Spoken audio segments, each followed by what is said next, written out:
Create Studios podcast. I got my financial guy in the building. The Wealth Wali is here. I've been checking out his content all over the gram. He's been giving out a lot of solid advice. I like the way you go about it because it just don't seem infomercially.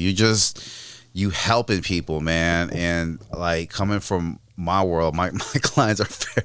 I think I'm financially illiterate. My credit sucks, man. I'm not a real Asian person. I don't know. Just that part. So I just want to judge this real quick. Okay, for sure. So how you doing, sir? I'm doing well. I'm doing blessed. We were talking a little bit off air about your background and stuff. If you could inform the platform about you. Yeah. Oh, well, I'm the Wealth Wali.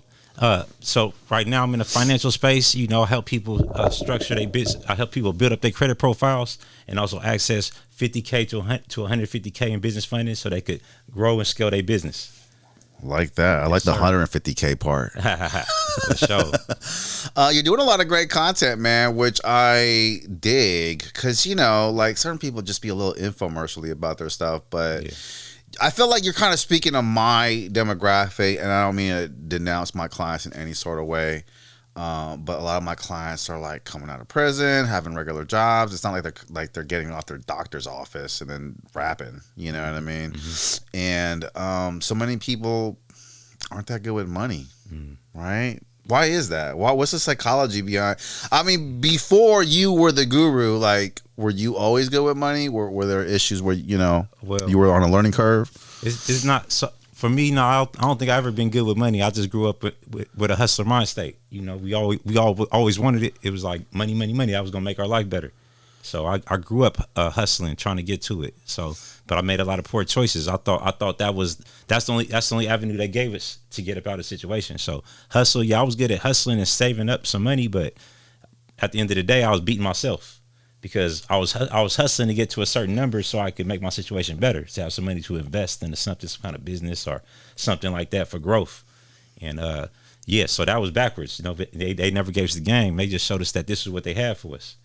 What was that number that you were trying to hustle to? Was there a specific number or just a number in general? Yeah, man, you know, 100,000 would have been enough for me to have something to work with, right? To invest into some kind of business, you know, see a clear lane. Not that I'm pretty sure I ran through 100,000, but I didn't see it all at one time, you know? So yeah, 100,000 was like the number. A lot of dudes 50. I heard dudes saying 50K would put me in the game. I don't know what the 50K was. That was the no. I hear brothers saying that a lot, so I said 100K because I heard a lot of my partners they said 50K. So I was like, I need 100K then. 50K go fast, right, Wally? Right. I don't think that'll last you longer than a year. I would imagine, not unless you got some kind of plan, you know. But what I come to learn is that at the end of the day, that was never the plan. You know, that was basically you see very few even get that at one time, and then when you get it, what do you do with it? We don't even have a plan because we live in a fast life. It's like, so how could you really be planning for your future when you live in a fast life, money coming fast, money going fast? A lot of people, Wally, will stack up to like 5K, which is a lot. I felt like it's a lot to hold on to 5K. And let's be honest, most people do the weekend warrior stuff, man. They're going to go out and blow a couple hundred on a girl that may like them or not on dinner. Horrible investment because you're showing off money you don't have, you know? And I always tell those people, man, take that 5K. I have various ideas, and some you pointed out too on your gram, but like one, maybe getting a vending machine. Mm-hmm. Finding out where to place vending machines at. You know, you could possibly buy some for really cheap, couple $100 a pop. And I was telling you off air too how selling couches on Facebook Marketplace, you can get free couches on Marketplace and then resell them. Right. And no one would know the difference because that's not like everyone's just hanging out on Marketplace all day looking at couches. When you need a couch, you go to the Marketplace couch section and then you just see, you know, what's available. How do you feel about stuff like that? I mean, I think everything works. Whatever idea you have to make some money, it works. It's just about, are you gonna put the time in? So that was like what was missing when I was in the game hustling. It's like everything was coming fast. So how could I really even get to the number once I get whether it's 5K, 10K, or 100K? What would I really do with it? Because I didn't know how to sit down and actually see a plan through, work hard, because the money was coming so easy and so fast. Well, it wasn't coming easy, but it was coming fast, right? But at the end of the day, I didn't have the discipline, I didn't have the structure, I didn't have the understanding, didn't see anybody doing what it is I wanted to do. It was just a thought that I had in my mind. Like, so I think at the end of the day, a lot of us who was hustling out there, I think even though we probably started off with good intention, it just became just a way of life. It was really no way out of that. I think I just found a way up out of it by the circumstances that I was put in. I grew up in a hustle environment. Watched my dad, he hustled. I never watched my dad go to work. He really despised it. Like he said, I didn't watch my mom. He watched my mom go to work. He said, I don't understand how she get up every day at the same time and get off work at the same time, do the same thing every day. So he was putting them thoughts in my mind. Like, I don't want that either. That's a good thought process to put in a young child's mind, because you don't have to do that. No, you don't. I came up from that Jay-Z era, where you was taught to hustle, and I'm glad for it, because it kept me busy. And it's like, you don't want to be lazy, but talking to more wealthy individuals, it's like, no, you don't have to like completely spend 15 hours of your day working. There are smarter ways to go about it. I don't know if you know this investor named Charlie Munger, but he's like Warren Buffett's right-hand man. Yeah. He pretty much taught Warren a different way of investing. He was like, you want to invest in like companies that have a better future, and you want to look at their management and their ownership and kind of go off, instead of just trying to do these little, one-up schemes. Copy the right cat. Right. And he was talking about people just need to sit down more and think about what they want to do instead of just going out there. What do you feel, man? Should you stay hustling if you're a hustler, and then maybe if you have the mentality now, or is it different for strokes for different folks? Like, hey man, if you want to hustle, then hustle, but it's all on you though. So it's a difference between being a hustler and being a business owner. A business owner is an investor, right? They're not really hustling. They have the liquidity to invest into the idea, so they can get other people to hustle for them. So no, I don't really go for the hustle culture. That's just what I was given, coming up in my environment.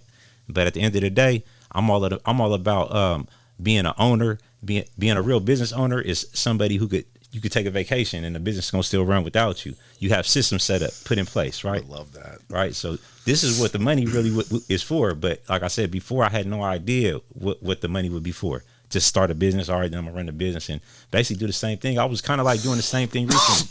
I started, before this, I had started 2 other businesses. So I had a clothing line and then I was about to implement a juice line. Like I was making juices and stuff. Sea mosses? Not sea moss, but it was mostly like just from like a lot of ginger, a lot of turmeric. Okay. A lot of those are big. Beetroot. The healthy, even the sea moss. Because I see a lot of stores in Oakland just selling that. I'm like, oh, that's a great idea. It is. It's a great idea. Health. I had no idea what it would take to be successful though. I just thought it was create some products, go out there and hustle, get the money, flip it. But when you have a real business, everybody gets paid before you. So you have to spend money on more things than just product. Like, it's not like you just out there selling. Like back in the day when I was selling dope, I just had to spend money on that. The re-up. I'm just a re-up. That's all I need. I just needed my re-up money. I ain't need nothing else. Then I had some money for clothes. Just so I'm looking the part outside. Got my whip, so I'm riding clean. So they really know I'm in the game. But when you have a business, everybody gets paid before you. Right. That is so true. You're the last one. You're the last. If you're responsible. Exactly. Because I have a studio, and a lot of people run studios differently. I notice some owners spend their money as soon as they get it, and I'm one to wait, and pay the bills first, and then see what's left. Because I don't want to get left hanging, or some client might want their money back. I'm just gonna give it back. I don't want to get into some weird argument. I think, and that kind of goes to what I was like. Explain the discipline part when you're making, because a lot of people have businesses, Wally. Like a lot of people selling juice out of their trunk or selling clothes, like you said. Where do they falter when they don't reach that next plateau? Like what keeps them from getting that? I think it's exactly what we're talking about. It's a lack of funds, right? Because when you don't have the funds, it's like you said. So you everybody got to live. So if all you do is run your business, then that's all you have coming in. Like a business owner, if you just a business owner and don't have any other source of income, you could be like the most brokest person in the world, literally, because you have no extra money, right? Everything goes into the business. So that's where a lot of people go wrong, by not having the money to invest. We go back to talking about being a hustler. So when I grew up, we didn't. credit was not a thing. It was not something we thought, like being in debt, that was like the worst thing you could do. Yeah. Right. But that's the total opposite, right? Most businesses that you know about, even Elon Musk borrows They're in credit. debt. They're in debt. Exactly. Yeah. Right. But nothing's wrong with all debt means is that now you must own something, because why would you go in debt? You went in debt to own something, right? You went in debt to own an asset instead of a liability.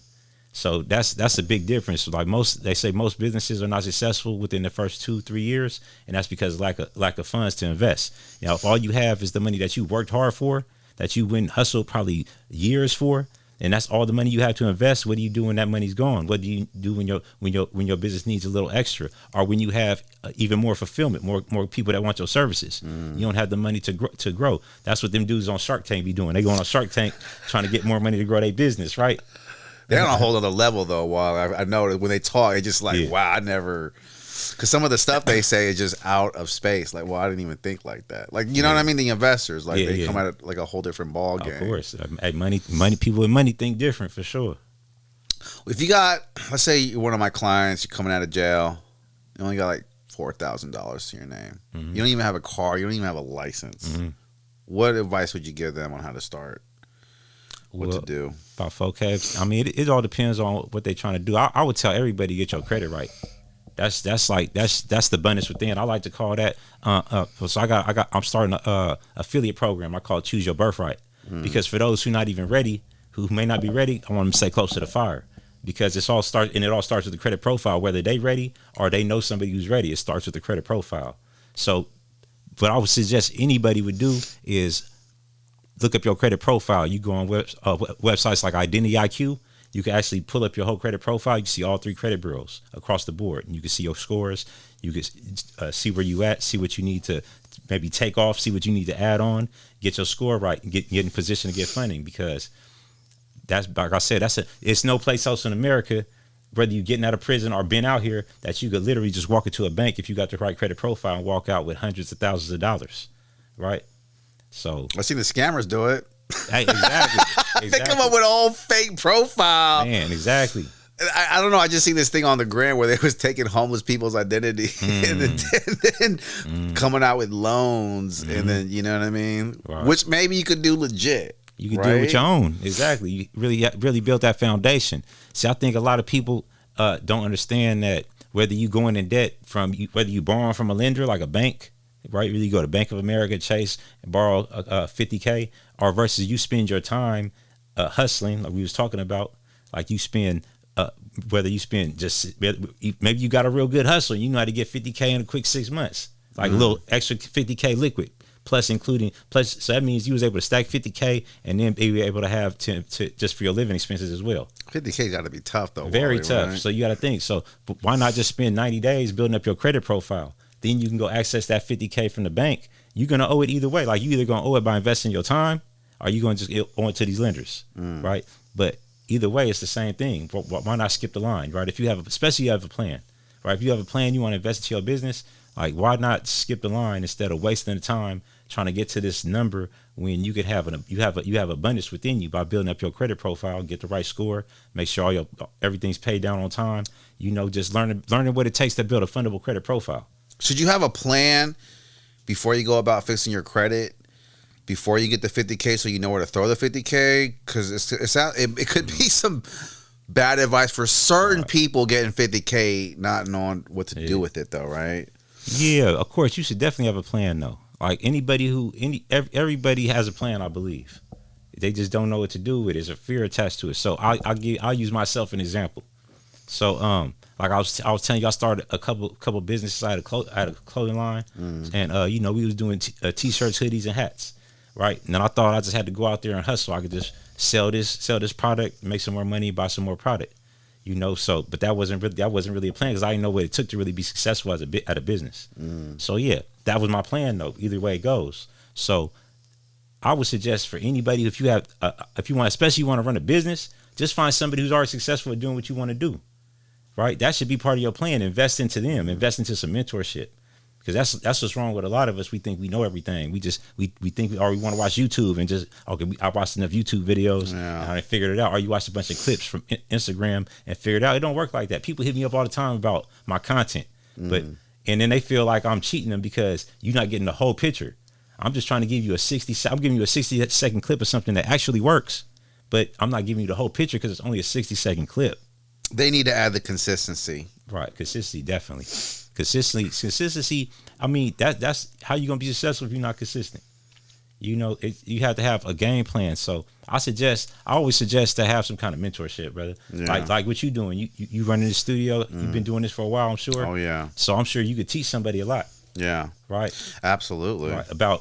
And I bet you most of your lessons come from your mistakes that you made coming up, not your wins. I made a lot. Exactly. I've made a lot. You know, something I was gonna say too, because you touched on it earlier. Because you said, you know, you're not going to be making money in your first 2-3 years. There's nothing. Okay, tell me this is bad advice, but I don't think there's anything wrong with that because most businesses don't make anything, and I think it just, if you're doing content, if you're starting a business, if you're releasing your music, it just takes time. You cannot fool your crowd. Right. You know what I mean? Like the first thing I look at is how long have you been doing this? Like if you want to be the 1-year wonder, great, but I do not have faith in you. Like right now I'm doing comedy. People want to be on hella shows and they've only been doing it for so long. I don't find any greatness in that because it's like you're kind of a fraud. Like you just want to be hella successful and you don't want to put in the time. You're telling yourself, well, I'm going to give this 2 years and I'm going to quit. You know what? Like I don't want to give money to you. Yeah. You know what I mean? I want the guy like Cat Williams, Dave Chappelle. I think these guys would have been doing open mics for the rest of their lives had they not ever blown up. They love it so much. And something I was going to say, when I started my studio, I didn't make money for the first 3 years. I did not. It was just I was on this other podcast that I was just trying to keep a place so I could smoke weed at. I just wanted, because, you know, my parents wouldn't let me smoke. So I'm just like, yo, I get to smoke here. And then just being consistent got me kind of successful because it was like people were just used to me being there. Yeah. You know what I mean? What do you have to say just toward that? Like, that's key. That's key, bro. You got to be consistent. Like you can't, it definitely, you know, I got into this business. I thought I was going to be rich in 6 months. I ain't gonna lie. Right. But at the same time, once I seen it wasn't going that way, I just said I'm all in. I made a choice. It took me some time to make that choice to choose to, okay, this is gonna be my niche. I'm gonna stick to this funding because I wanted to do the other business too. I had like the two other business ideas I want to do, but I was like, nah, I'm gonna just stick to this one thing. And now after seeing it's been a year now, so I could have been quit. It was a lot of points where I was like, man, this ain't working. People not trusting me.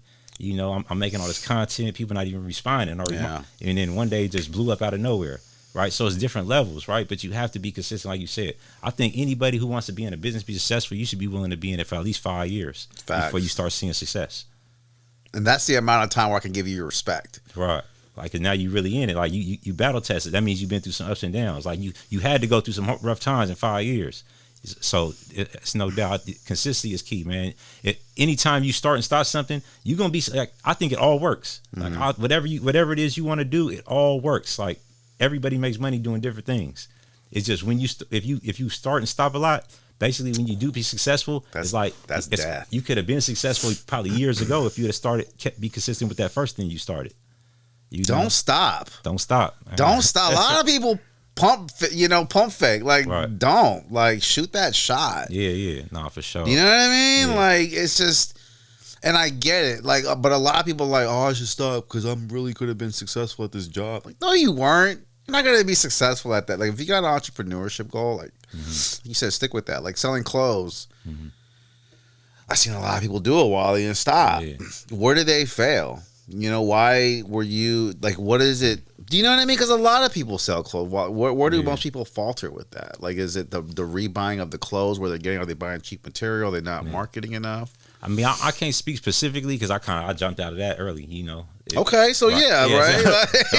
It wasn't my love. It was just like it's hard. I know it's a hard. The clothing was the hardest one. But I think anything is hard, but it's probably oversaturated as well. Like that's the industry I'm sure that's oversaturated. It's the most oversaturated. Right. But if you got your own thing, if you love it and you make it yours, then it don't matter because you got your own lane. Yeah. You know, so I think it's like we just talking about just being consistently, being true to it.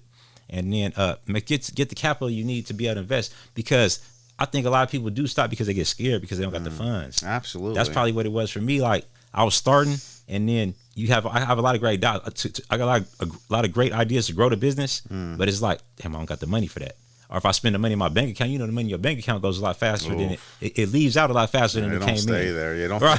The money don't feel comfortable in your account. It wants to go. Yeah, exactly. So yeah, I'll say get some funds. They need to get some funds because that eliminates the if I would do this because the if is always the money. I would do this if I had this amount of money. Right. That's always the case. So clothing is tough because I've like Supreme's doing well. But how long is that going to last? So many clothing lines have a hot year or two and they're out. Like, I don't know if you heard about Bape story.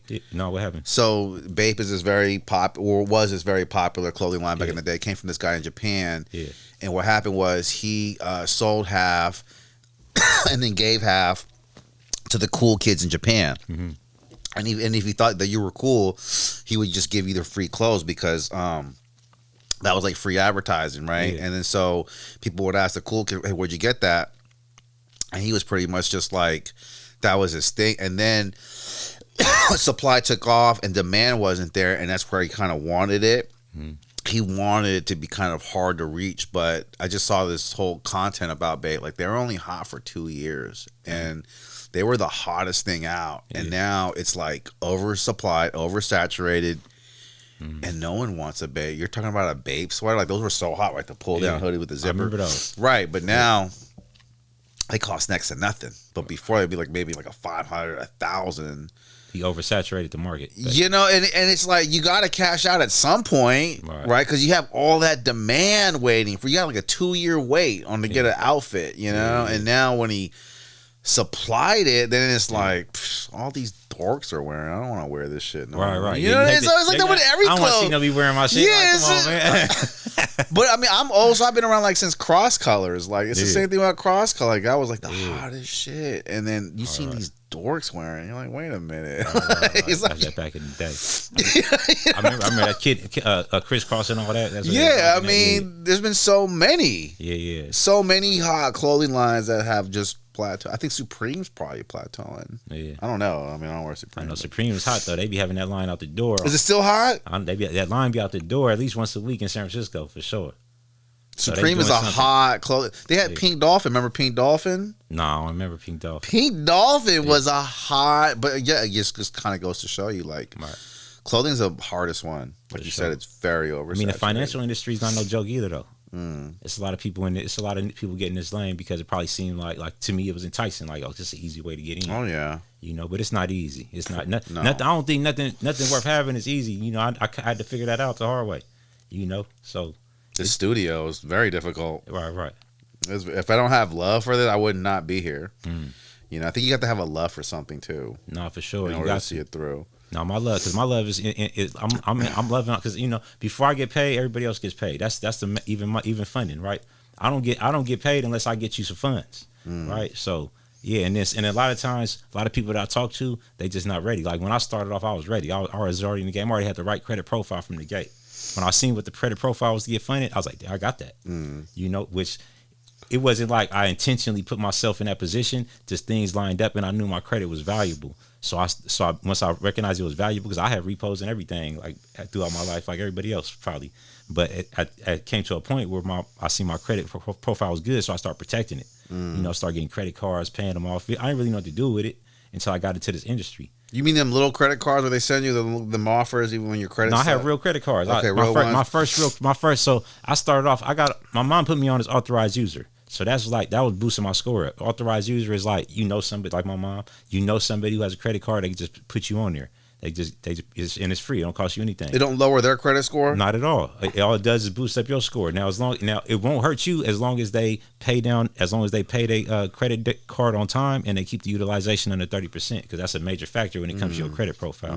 Would you like to hear what a fundable credit profile looks like? Break it down for me, man. So a fundable credit profile, especially like if you want to go get business funding, you need a 700 plus credit score, 100% on time payments, and under 30% utilization. Those are the 100% on time payments and utilization is the main factors. That's 65% of your credit score right there. So you got to be really adamant about paying your shit on time. You got to be on point. It's tough. Right. It is tough. Then you also, to make it even tougher, you also have a mixture of accounts. Like say 8 to 12 different accounts, revolving installment. Now, revolving installment, that's the only kind of credit you have. Revolving, that's like credit cards, things like that, and installment accounts are loans. So break it down for me again. Revolving installment, because that's a little complicated. Okay, revolving. So revolving accounts are revolving accounts. It means you only pay back what you borrow. Now that's credit cards, lines of credit, things like that. Okay. Okay. So revolving is, but it basically means you have a couple of different credit cards. Yeah, out you want to have you want to have a few different credit cards. Yeah, and then installment accounts. That's like could be your car loan, could be your mortgage, could just be a personal loan you get. It means you pay it back every month. You pay the same amount until it's paid off. It's in installments. And you don't got to make the whole payment. You just got to make the minimum due, or what do you suggest? Well, that's what the revolving with your credit cards. You got to at least make the minimum payment, right? What do you suggest? Well, for your personal, I suggest you pay it all down. Because you want to pay it all down because the 18%, bro, right? Well, it could be. Well, credit cards got different percentages. Yeah, about 18. Some even got 28. It's all that's crazy. Yeah, exactly. So I don't think the credit card company doesn't really want you to hold their money like that. But they give you a personal credit card so that you could utilize it if you need it within the month, but then pay it down. They don't even want you to use more than 30%. Because when I said utilization, I don't know if you missed that part. That's the second most important part. So utilization is how much of the credit that you have available that you use. So, for example, if you have $100,000 worth of credit cards or lines of credit, if you use $30,000 of that, then you're at the threshold. That's 30% utilization. You want to keep it under that. You get points for that. For going, right. For staying under. For staying under. Yeah, but if you go over that, then that's kind of a penalty, exactly. Right? They're iffy on you. Right, because you start looking risky. Right. So say you got $100,000 worth of credit and you're using $80,000 a month on credit and then you pay it back every month. Now, of course, you looking as far as the on-time payments is looking good for you because that's the most important thing. That's 35%. But with the utilization, now you over the 30% every month, and now you look risky because what the bank is thinking. What if he has a bad month? Now, if you have one bad month, that means now you owe $80,000. So either you're gonna pay this minimum, or you're gonna come up with a late payment, and if you pay the minimum, you still gonna have a high interest rate. And that's where a lot of people fall into debt. Yes.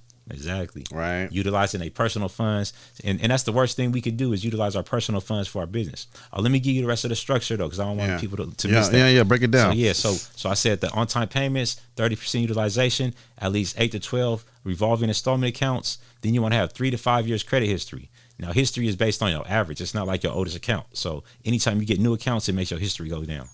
So it's because based on what they do is they add up all the accounts you have, then they add up the years, and they divide it and get the average. And then you want to have at least less than 3 inquiries on each credit bureau. Now, if you have what does that mean? Credit inquiries. Yeah, less than. So that means when people are accessing your credit score, is that what that is? Exactly, something like that. So anytime you apply for credit, and whether you get it or you get denied, you get an inquiry. That's an inquiry. Yeah, yep. That's not a good thing. It's not a good thing. Yeah. You don't want. So I mean, you're gonna get an inquiry if you apply for credit, of course. So that's you just don't want to have. Too many at one time because now you look thirsty. Like, okay, you just applying for credit, and we don't even know if you're getting all these accounts or not. So that's what the bank gonna look at. Like, so you show up, you got 6 inquiries on one credit bureau, they're not gonna give you anything. It's like you just applied 6 times within the last 6 months for something. Right? Why would I give you something? Right. Use what you got, or either you getting denied for a reason. So that's what a credit. That's a fun. Now with that credit profile I just mentioned though. A person like that, that's where I was at when I started getting funded. I was able to go and apply. I got loans. I got loans and credit cards just to put me in position. And that was on my personal. Got $60K my first time going funding myself on a weekend. That's pretty good. Yeah. What'd you do with the $60K? I invested into my business. And what was your business, if you don't mind me asking? This business I'm doing right here. Once I was able to fund myself that first time, I went all in with the funding. So I paid down like I had some high utilization that was only but it was personal, so I was able to get the funding. So I was able to pay down my utilization, and then I was able to utilize the other liquid cash that I had to invest into the business while I was waiting to be able to go for business funding. So I was just basically setting myself up to get funding on the business side. That's when I really got the real bag on the business. I got you. If I'm trying to fix up my credit, which did take a hit recently because my business is up and down. Yeah. And I did let some things slide in the collections. What's the best way to go build up your credit if you owe stuff? Should I just get another credit card and then pay that on time, or does it really help to go pay off stuff that you have in collections before you go build up your credit? I mean, so the way I tell my clients is before you pay down anything, get an agreement. that if you pay it down, they'll remove it, and then you want to get that agreement in writing, like email or some kind of letter or something. Because I'm be honest, most of these creditors they won't remove a negative item off your credit report. Man, that's weird. You're gonna pay it off and they're not gonna remove it. Right. So that's why you want to get it in. That's why you want to get it in writing. If you can't get it in writing, then I would suggest you get with a disputer, a credit disputer, to get those things removed. Then you could pay it down once it's removed. Then basically now the terms are more in your favor now. So you once you pay it off, you still have that option to a disputer, because the right? debt is debt. That just because you get the item removed off your credit, because the only reason you're getting it removed because that's your credit profile. If you didn't give anybody permission to put it on there, it shouldn't be on there. So I noticed when they send me letters, they're saying, "Oh yeah, you owe 1,000, but you could pay 700 in 3 installments, and we'll take it off. We'll notify the credit thing once it's paid in full on time payments. Then we'll take it. Yeah, off. they hustling because they bought your debt from someone else, right? For pennies on the dollar. So imagine they pay it's something $1,000. What they pay, like probably $10, $100 at the most. Wow. You think they wait? If I owed 1,000, they paid $10 for my debt? They pay debt sells for pennies on the dollar. So like if you these banks is insured. So if you go into default with a bank, they already insured. They covered for the money already. FDIC gives them their money. Yeah, they already. I'm pretty sure the FDIC is whoever they insure with. That's the main. I think that's a federal insurer. Yeah, for sure. In case your money. But yeah, and they cover it. They already covered, man. So at the end of the day, they selling this debt for pennies on the dollar. So it's just a cycle. Like they sell the debt to the collector. The collector put it on your profile. They hit you up for some money, like you just said. So yeah, I mean, but at the same time, I would negotiate.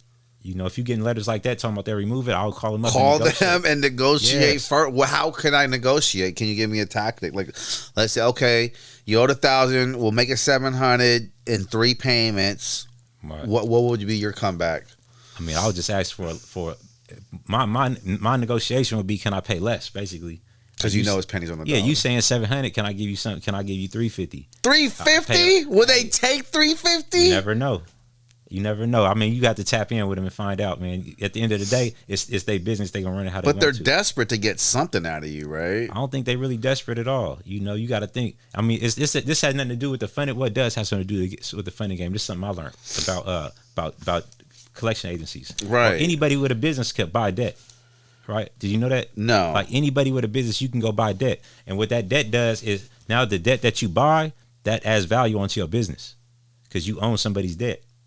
Right, so if you buy a $10,000 worth of debt, that's like $10,000 that you just increased the value of your business by $10,000 because somebody owes you $10,000. But they didn't buy it for $10,000, though, right? No, they didn't buy it, but it's that's not here or there. But the value of the debt is the value of the debt. But what benefit would they get for holding on to your debt if they didn't want to work with you necessarily? Like if you're like you owe 10, you only want to pay 3. They're not saying well, how would they not? That's a good question. I really don't know how they benefit financially by keeping things on your report that you don't want to pay for. We see it all the time. I have no idea. They would probably just sell it to another because that's what I think they do. So they keep selling. I noticed they keep selling. Oh, now this guy owns your debt. So that's what happened with you. Yeah, that's what happened with me. Was like, oh, Jefferson Capital now owns your debt, so we moved it. Okay, that's what it is. So they recycle. So they're just recycling debts on debts all day. These are private industries like collection agencies, credit bureaus. These is all private. This has nothing to do with the government. It's a shady game, right? It's all capitalism. I feel like they're being shady, man. Right. Like it's a capitalistic game for sure. Like they're mafia driven. What are some of the mistakes people make when they're applying for loans and credit cards, though? Like when they're when you got bad credit and they're mailing you those very sus credit cards with like a low, very low, and they give all these fees. Of course, make it look good. Like you only get $500 in credit, but and they're giving like $200 in fees right when you get it. Like, are those a mistake? I mean, you don't want to get nothing that you have to. Well, you probably talking about those credit builder cards. Oh, credit builder cards. You know what I'm talking about? Yeah, you talking about like Ava. Kickoff, things like that. Yeah, Credit Strong. All those? Because some people tell me those help. No, those definitely help. Now, like I said, those are some websites you can go on. You can go on Ava. You can go on Credit Strong. Now what you do is it's another one. It's not even a credit card called My Free Score Now. Now, all these things definitely help with the data points that I told you about. A fundable credit profile. All these things definitely help, especially if you don't already have credit. you want to start, you can start with those, but you don't want to get too many because lenders, they know what these are. They know like these are, you just bought into these accounts. You didn't really have to apply for it or anything, right? So you could go and get those, like get like 3 at the most. You know what it does? It helps boost your score up. So you could, so Ava, I know you getting an Ava, it'll boost up your score because it's like it gives you a virtual card that you can actually use on certain products. And then also Ava has another function where you could connect it to your bank accounts, and you could say, okay, well I paid. If you have a recurring bills that you pay to your bank account, you could identify that with Ava, and Ava report that recurring bill on your credit report as well. So now you can have another installment account reporting every month on your credit, so actually boost you up. That's interesting. Yeah. I have a lot of Asian friends that have great financial advice, and they tell me like, "But you out here paying bills you're going to pay anyway. You should get a credit card and pay it off immediately." But I hear paying off immediately is not the greatest credit score boost. What you mean for like your bills and stuff? Yeah, so like you pay your cell phone every month. Yeah, right. You pay with a debit card. Yeah, that's a waste of time, right? You should get a credit card. Yeah. Pay the bill with your credit card and then just pay it off. Yeah, and then pay the credit card down. All at once. Well, you don't. So when it comes to your credit card, okay, I'm gonna just give you a little sauce because it's some things give me some sauce. People don't notice, and I didn't know either when you first get to the credit card. I thought that too. So you get your credit card, whatever the amount is that's due, I'll pay that down, right? But you have different things on your credit card. You have due dates, and you have due dates. And you have balance dates, statement dates. Yeah. I'm saying balance. You have due dates and a balance date. And then you have a reporting date. These are all different things, right? So the due date, of course, that's when the statement balance is due. But the statement balance is going to be different than the due date. And it could be, so you might have a $500 total balance of your credit card, but the statement balance could be $300. Right, because depending on the due date, when it's actually due, when they're going to report it to the credit. That's confusing. It is confusing.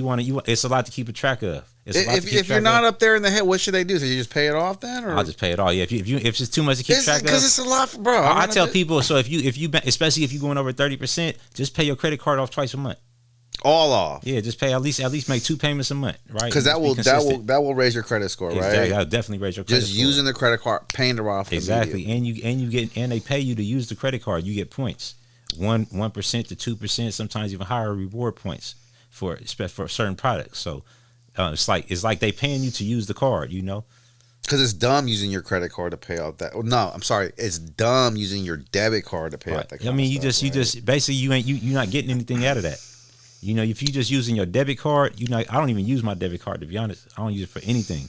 But I use all credit, and then I just pay the credit card off through my bank account. Put everything on auto pay. What about a Chime account? Because, I had so many problems with overdraft fees. Mm-hmm. I stopped going to Wells Fargo, and I went to Chase. Yeah. And then I was like, okay, now for my bigger purchases, I'm going to use Chime. Right. Yeah, Chime is another credit builder account. So they actually just opened up a credit card, prepaid credit card now. So you can actually get a credit card off them, and that'll show up in your credit profile. That's what I use, Chime. So is that a good thing? Like, I mean, it's cool. It's a start, but everybody. That's just a start. You want to really get into this credit, get you some Amex, Discover Card, Capital One. Things like Amex, MasterCard. Yeah. Amex is not accepted at a lot of places, though, right? Or is it? Or is that a misconception? Amex. Most people use American Express for like the travel rewards and all that kind of stuff. Yeah, good travel rewards, right. Good points too. Good points, all that kind of stuff. Yeah, but you just want to get into the real game. For me, I tell everybody, because I'm always tell people to do what I did, of course, because it's working for me. So I say, use your personal credit to get into the business side of things. So you could, so at the end of the day, you could transfer all your personal debt to your credit. To your business. What I mean, right? Because the business debt is so different, right? Nothing on your business profile will show up on your personal profile. So if you able to, like I said, I first funded my business $60K. I did that over a 3-day period. So for the next 90 days, while I was investing into my business, I also invested into myself, into building my credit up as well. So within 90 days, getting that first $60K, I was able to go and access $120K. All on the business side, right? So I was able. What I did is I transferred all the personal debt that I had. I transferred it to my business, right? Do you have to get like an LLC and all that? Yeah, you need an LLC for sure. You got to make sure it's structured properly. How do you go about that? How do you go do it? Anybody can open up an LLC. You just go to your local Secretary of State, look up the name that you want to open the business up. As long as the name is available, you just file the fees. Then get you an EIN number, which is free. And virtual address, if you got a business that shouldn't be running out your home, get a business phone number. Just think, do you want to make it look like you're a real business, like you plan to make money. Yep. Okay. What are the difference between hustling money and understanding it? That makes sense. Hustling? Well, hustling for money and understanding money? Right. Okay, well, I mean, I would say the difference for me is like kind of how we started off talking about. Or access to the money, Access, yeah, because when you hustling, you trying to get access, right? Yeah. Yeah, so what I'll say is you don't have to hustle to get the funds. Like, you just have to have the right structure. That's credit. That's credit. Have the right credit structure. You walking around with credit. Whether you using it or not, you have it. Right? So you don't have to hustle. Like I said, you could either invest, you could either do what I did. You could take 90 days, go get 180K, 200K, whatever it is that you need to go get. Or you could go hustle for a year, 5 years, or whatever to get the same thing that I just got, or never get it, right? But I would suggest that you utilize what you already have, right? So you hustling to get something that you don't have, but you already have abundance within. It's like I call it abundance mindset, right? Because abundance. I call it abundance mindset because most of us don't even realize that we had that, right? But I don't. Yeah, exactly. Oh, I don't know I have it. Yeah, most of us don't, right? I think the shit for me came when I was doing that time, and I started realizing everybody's eating off me but me. I can't even provide for my family. I gotta call home and ask my family for these zooms and wham to get money for these zooms and whams. When I know that these COs, they come in here and they getting paid every day just from my body being here. Talking about when you were in prison. When I was in prison. Right. I start thinking like that, like, damn, everybody else is getting paid off me but me. Yeah, prison is a business these days. Definitely. I think it's always been a business. There's a stock right now for it. I think it's pretty sure it's been there. Yeah. Yeah. No, definitely. Do you believe in stocks? Yeah, no, for sure. It's definitely it's another way to get it's definitely part of a way to get money. You know, your assets, right? It's a way. It's definitely an asset, right? If you're gonna sit down on the boards and study, it's all kind of. You got the stock market, you got the forex trading, you got cryptocurrency. It's like, yeah, no, it's definitely and all you doing is just trading money that's already moving. You know, so yeah, it's definitely a way to get in. I look at the stocks as a good place to hold your money if you have extra, because if you look at it, it's always going up. And like one of the best bets to put your bet on is America. Right. Man, because we're full of hustlers, man. Nah, for you sure. know what I'm saying? And so some of the biggest things I'm investing in, I don't know if you can tell me it's a bad idea, is energy. Because there's like all these companies now that are developing these small nuclear reactors. And I'm kind of just going all, because like a year ago, I went all into AI. Because I'm like, everything's going to have AI. Stoplights, your hospitals, your car, everything's gonna have it, because there's so many mistakes that we have now that people make now. Even doctors are making mistakes, accountants. So like, I went into AI just heavily, and now like the 2,000 I invested is like 5. You know what I mean? When Facebook took a dip, because you remember Mark, he changed the name to Meta, and then everyone just like crashed out on the stock. It went down to like $97. I hell of him. I bought like 2 shares. But like I was like, no, I believe in this guy. He seemed like a crazy, but I believe in him, right? Well, how could you not believe? And now the stock's worth $600. You know what I mean? So it's like, how much you get in that? I got in at 97 when it crashed and he changed the name, and everyone was like, "Oh, this company's done. He's changing it to Meta from what the hell is he doing?" I was like, I believe in that crazy dude. He's a genius. Right. So for you to not have, I hate this Elon too, when he took a dip because he was doing all that political shit, whatever. Like his stock took a tank, and I'm like, dude, this guy's crazy smart. Like if you look at his story, like he's a guy you want to bet on. Right. You know what I mean? He doesn't have greed in him. He doesn't go buy hookers. He doesn't do any of that. He literally just, how could you not get behind that? He's trying to make mankind. He's not like Jeff Bezos. He's disciplined. Like trying to make your money off shopping. He's like trying to take us to space and use electric. I'm like, this is a guy you want to put your money on, dude. Right. Tesla's going to be a $1,500, $10,000 stock when those Tesla bots go up. They've been breaking it down too. Ever since Tesla they've been breaking that stock down consistently. Breaking it down, but I got it at 267. It's worth 4 now. So I'm lucky. But now I'm going to the energy sector because I'm like, I think energy is just going to be a huge thing with all the AI that we need and all this stuff and the electric vehicles. Right. I'm totally going on like smaller nuclear reactors. Well, how are your thoughts about that? What stocks are you looking at? I wanted to point out that you definitely got some financial awareness though, as far as me. I'm just lucky. Nah, I you think I'm that's just just because everybody got their niche, right? Everybody's not going to be proficient at every. Like I'm not. I have invested in the stock and made some money as well, even when I was down. Right. But I'm not. That's not my thing. You know, it's like It's not everyone's thing. right. I mean, so right now, what I do have an investment. I invested in. I don't even know if I want to get ready to put this out there. Give it up. But hey, this game though, Jovi Aviation. You ever heard of them? No, tell me about Aviation. it. That's the flying air taxis. That's got to be big in the future. I can see everyone doing that, Wally. That's a great investment. So, I would think. Yeah. I would think. Nah, for sure. I made money with a few companies. JP Morgan, I made a bag. Who else I made a bag with? I know JP Morgan, I made a bag. I'm making a bag with Joby Aviation right now. What about SoFi? You know, I had money in them, but I took it out. SoFi. But then it went up. Okay, so I got a bag from SoFi, but not like that by getting people funded through SoFi. But a lot of people going going toward online banking, I felt like. Those institutional banks, I feel like they're dying. And a lot of the kids, they have Chime accounts now. They have online banking. You know what I mean? I think that's going to be more huge as we go on. I mean, a lot of online banking, especially they offer higher APY for your savings accounts. Like most online bankings, they offering like 3-4%. And the biggest thing is no overdraft fees, which is the worst scam in history. Right.